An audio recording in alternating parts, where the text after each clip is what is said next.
Hello everyone, Coursera UPSC में आप सभी का स्वागत है। UPSC civil service test series में ये हमारा सेट नंबर 58 है। इस सेट में कुछ महत्वपूर्ण एमसीक्यू हैं जो आपसे यूपीएससी प्रीलिम्स 2021 में पूछे जा सकते हैं। तो चलिए आज के एमसीक्यू का प्रैक्टिस करते हैं। अगर आपको पसंद आए तो लाइक कर सकते हैं, सब्सक्राइब कर सकते हैं।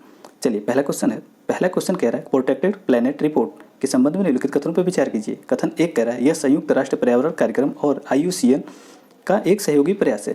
कथन दो कह रहा है ये पूरे विश्व में केवल आरक्षित और संरक्षित विषयों पर डेटा प्रदान करता है। तो बताइए इनमें से कौन सा कथन सही है। उम्मीद है सभी लोगों ने आंसर लगा लिया होगा। अगर पहले में देखें तो UNEP और IUCN दोनों इसको मिलकर पब्लिश करते हैं तो बिल्कुल सही है। अगर दूसरा कथन देखें तो यह संरक्षित और आरक्षित के साथ साथ अन्य प्रभावी क्षेत्रों को भी डेटा में प्रदान करता है। ऐसे में हमारा दूसरा कथन गलत हो जाता है, पहला सही है। जिन लोगों ने लगाया था बिल्कुल करेक्ट काम किया, आपने सही लगाया है। आप यहाँ पे देख सकते हैं, यहाँ पे क्या होता है कि कुछ अन्य क्षेत्रों को, जो अन्य प्रभावी क्षेत्र हैं उनको सम्मिलित किया जाता है। इसमें क्या है कि ये प्रोटेक्टेड प्लैनेट रिपोर्ट UNEP, इसके साथ साथ वर्ल्ड कंजर्वेशन मॉनिटरिंग सेंटर, साथ ही IUCN मिलकर इसको जारी करते हैं। प्रत्येक 2 वर्ष में जारी किया था, इसको आप ध्यान में रखिएगा। 2 वर्ष में जारी किया था। इससे पहले 18 में आया था, फिर 20 में आया, अब 22 में आएगा। चलिए अगला क्वेश्चन देखते हैं। अगला क्वेश्चन है राष्ट्रीय हरित अधिकरण NGT के पास न्यायालय के रूप में अपीलीय न्याय सुनने का अधिकार क्षेत्र नहीं है। तो बताइए है या नहीं। कथन दो कह रहा है कि NGT के लिए यह अनिवार्य है कि उसके समकक्ष आने वाले पर्यावरणीय संबंधी मुद्दों का निपटान 6 महीने के भीतर हो जाए। तो बताइए इनमें से कौन सा कथन सही है NGT के संबंध में। उम्मीद है सभी लोगों ने आंसर लगा लिया होगा। जिन लोगों ने लगाया इसमें B, उनका बिल्कुल करेक्ट है। देखिए यहाँ पे अपीलीय प्राधिकरण नहीं है, जो शब्द कह रहा है बिल्कुल गलत है। अपीलीय प्राधिकरण है।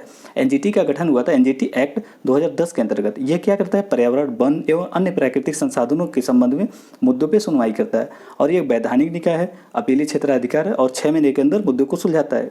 इसके एक हेडक्वार्टर है, वो है दिल्ली में, और रीजनल ऑफिस 4 हैं। कौन कहाँ है, भोपाल में है, मध्य प्रदेश, पुणे, कोलकाता और चेन्नई। ये 4 इसके रीजनल ऑफिस है। तो कुछ इसके बारे में ब्यूरो थे। चलिए यहाँ पे दिया हुआ ब्यूरो आप देख सकते हैं। चलिए इसका अगला क्वेश्चन देखते हैं। अगला क्वेश्चन है पैथोजन के संदर्भ में निम्नलिखित कथनों पर विचार कीजिए। कथन एक कह रहा है जूनोटिक पैथोजन जानवरों और मनुष्य के बीच स्वाभाविक रूप से संचरित पैथोजन को संदर्भित करता है। कथन दो कह रहा है कुष्ठ रोग और हैजा रोगजनक बैक्टीरिया द्वारा ट्रांसमिट होते हैं। कथन 3 कह रहा है G20 देशों द्वारा पैथोजन को प्रयोगशालाओं के बीच साझा करने और उनके विरुद्ध विश्लेषण और तैयारी की सुविधा प्रदान करने के लिए बायो हब इनिशिएटिव शुरू किया गया। तो इनमें बताना है आपको कौन सा करेक्ट नहीं है। तो बताइए इनमें से कौन सा सही नहीं है। उम्मीद है सभी लोगों ने आंसर लगा लिया होगा। जिन लोगों ने लगाया C, बिल्कुल सही काम किया है। अब हम यहाँ समझ लेते हैं पैथोजन होता क्या है। देखिए इसको हम कई वर्गों में विभाजित कर सकते हैं। जैसे कि वायरस, अगर वायरस लेंगे तो इसके RNA और DNA और एक प्रोटीन का लेप होता है इसके ऊपर। और इसके कुछ एग्जाम्पल अगर हम देखें तो मतलब वायरस से ग्रसित होने वाली, मतलब इससे बीमारियाँ होने वाली कौन कौन सी बीमारियाँ हैं, तो आप चिकन पॉक्स ले सकते हैं, फ्लू ले सकते हैं, COVID-19 ले सकते हैं, HIV ले सकते हैं, खसरा ले सकते हैं, रूबेला ले सकते हैं। ये सब किससे होती हैं, ये वायरस से होती हैं, वायरस फैमिली की ये सब बीमारियां हैं। अगर देखें बैक्टीरिया से कौन सा होता है, ये बैक्टीरिया पहले होता है, आप याद रखिए, कोशिकीय होते हैं, सूक्ष्म जीव होते हैं और ये सभी वातावरण में जीवित रहने की क्षमता रखते हैं। कौन, बैक्टीरिया। और दूसरा चीज़ देखें इससे कौन कौन सी बीमारियाँ होती हैं, इससे हैजा होता है, कुष्ठ रोग होता है, क्षय रोग होता है, प्लेग होता है और एंथ्रेक्स होता है। फिर देखते हैं हम कवक, फंगी। कवक से कौन कौन सी होती है, ये सभी जगह एक तो उपलब्ध होते हैं। पहली बात विशेष रूप से इसे देखें कौन सी बीमारियां होती हैं, तो पीले और सफ़ेद कवक की बीमारियां होती हैं। तो सभी लोगों को पता होगा कवक से कौन कौन सी बीमारियां होती हैं। एक खास करके रेनी सीजन में होता है, बारिश के सीजन में होती हैं ऐसी बीमारियाँ। अब परजीवी की बात कर लें। परजीवी वेक्टर बॉर्न डिजीज जो होते हैं, ये पहले तो दूसरे पे किसी पे आश्रित होते हैं। ये सारे जो परजीवी होते हैं और उष्ण और उपोष्ण रीजन में पाए जाते हैं। एग्जाम्पल के लिए मलेरिया, मच्छरों से होने वाले। तो आप लोगों ने इसके बारे में समझ लिया। अब यहाँ पे देखते हैं जूनोटिक पैथोजन क्या होता है, जानवरों से मनुष्यों के बीच स्वाभाविक रूप से संचरित होता है। तो बिल्कुल सही है।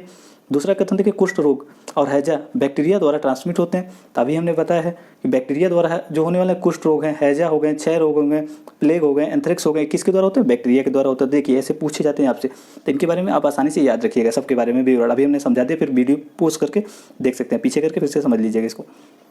चलिए अगला क्वेश्चन देखते हैं। यहाँ पे दिया हुआ C करेक्ट था। चलिए अगला क्वेश्चन है निम्नलिखित कथनों पर विचार कीजिए। कथन एक कह रहा है केंद्रीय अन्वेषण ब्यूरो की स्थापना वर्ष 1963 में कार्मिक लोक शिकायत और पेंशन मंत्रालय के तहत की गई थी।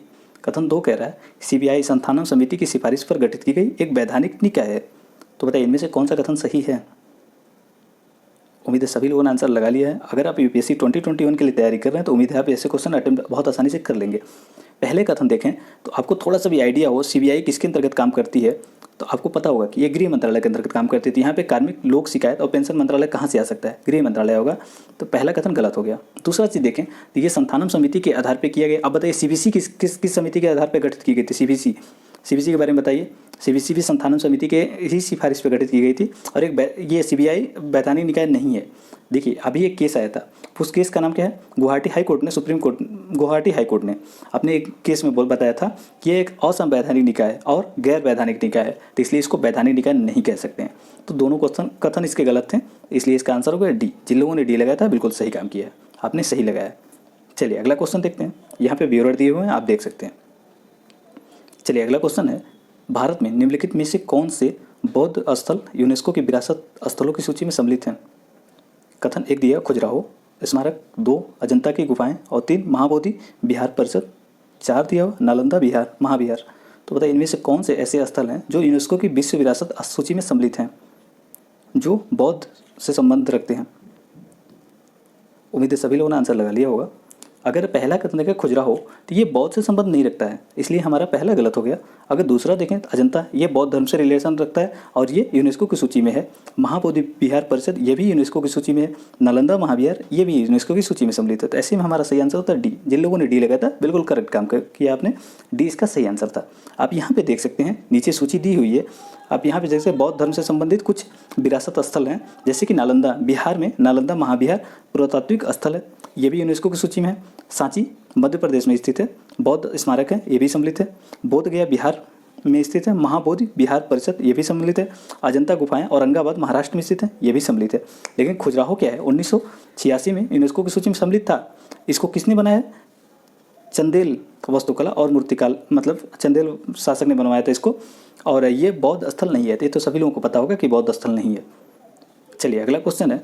अगला क्वेश्चन दिया है, चंद्र ग्रहण के संदर्भ में निम्नलिखित कथनों पर विचार कीजिए। कथन एक कह रहा है, उपछाया पृथ्वी की छाया का वह हिस्सा है जहां सूर्य से आने वाली सीधी प्रकाश द्वारा पृथ्वी पूरी तरह से अवरुद्ध हो जाता है। कथन 2 कह रहा है, प्रछाया वह हिस्सा है जहां सूर्य से आने वाली प्रकाश पूरी तरह से अवरुद्ध नहीं होती है। तो बताइए इनमें से कौन सा कथन सही नहीं है? उम्मीद है सभी लोगों ने आंसर लगा लिया होगा। जिन लोगों ने इसमें लगाया सी तो बिल्कुल सही काम किया, दोनों कथन गलत हैं यहाँ पे। अभी हम यहाँ पे समझ सकते हैं। अब देखिए यहाँ पे क्या है, अम्बरा और पेन अम्बरा, 2 कथन होते हैं, 2 सेंटेंस है यहाँ पे। आप समझिए, देखिए होता क्या है, उप छाया क्षेत्र किसे कहते हैं और फिर इसको प्रछाया क्षेत्र किसे कहते हैं। तो देखिए अगर आप सूर्य का प्रकाश कुछ इस रीजन में है, अगर चंद्रमा इस रीजन में आती है तो उसको क्या कहेंगे? उप छाया क्षेत्र। क्यों? क्योंकि कुछ प्रकाश इसके ऊपर सूर्य के प्रकाश पड़ेंगे। लेकिन अगर सेंटर में है मून तो इसको क्या कहेंगे? प्रछाया क्षेत्र। तो वहाँ पे जो सेंटेंस दिया हुआ था वो उल्टा दिया हुआ था, पलट दिया गया था, तो इसलिए गलत था। आप प्रछाया क्षेत्र और उप छाया क्षेत्र क्या होता है, यहाँ इसको कहते हैं।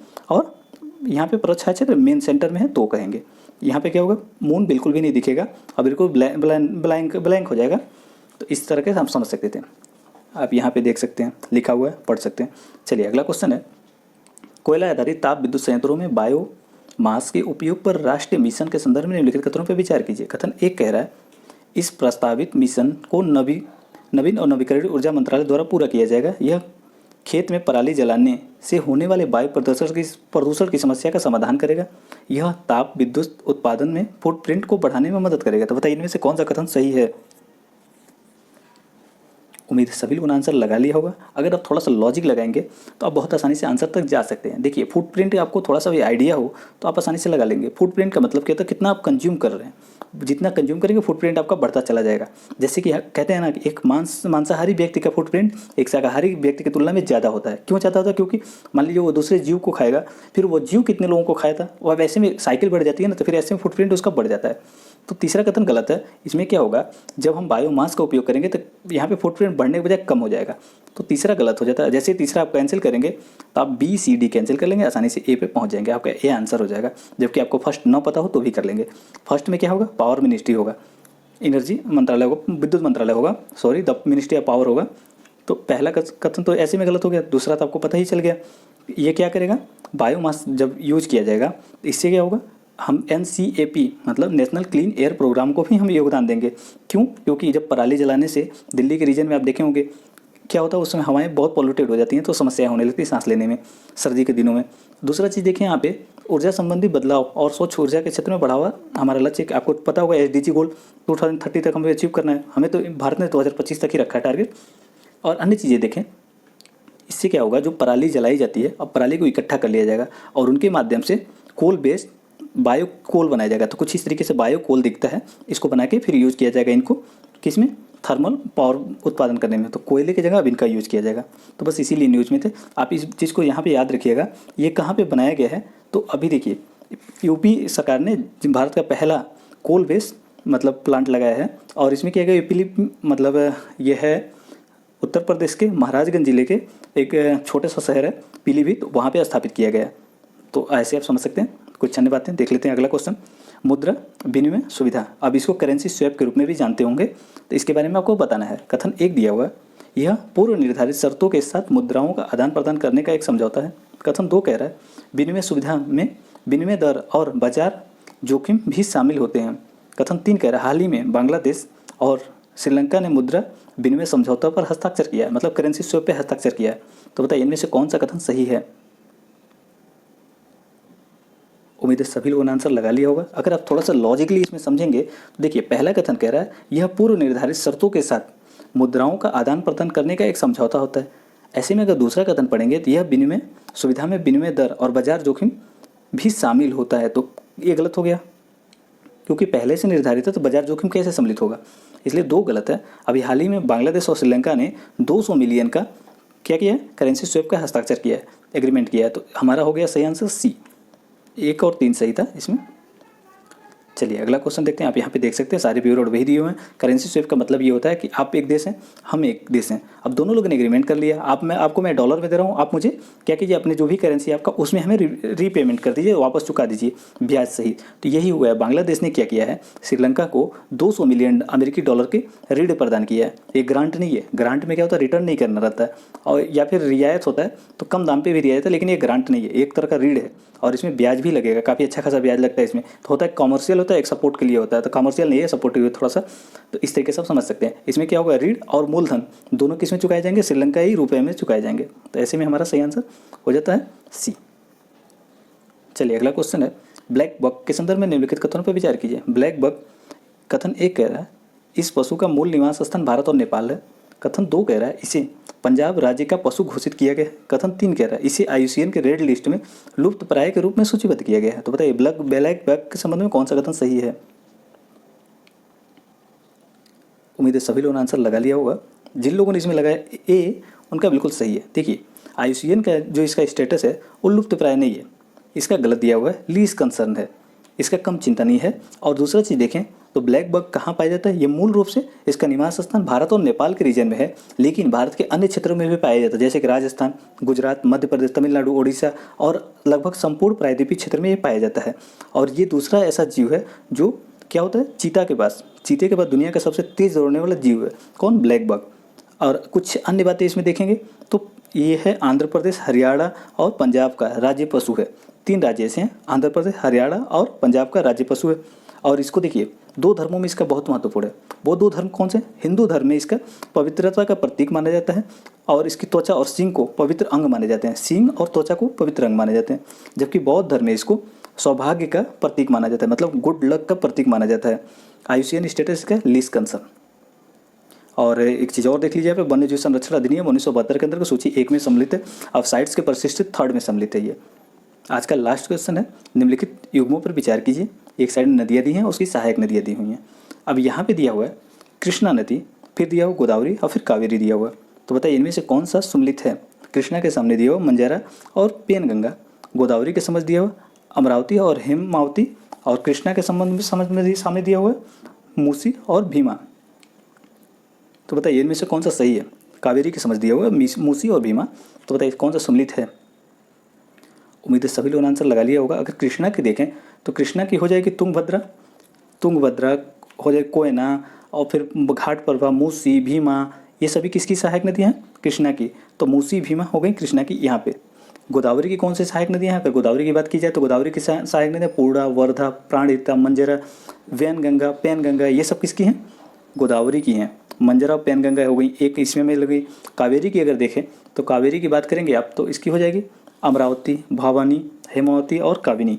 तो इसका सही हो गया दो, ये मतलब इसमें जिन लोगों ने डी लगाया था तो बिल्कुल सही काम किया, डी इसका करेक्ट आंसर, क्योंकि दो सभी गलत हैं। आप यहाँ पे कुछ नदियों का नाम दिए हों कि सहायक नदियाँ दी हुई हैं, आप उसको समझ सकते हैं।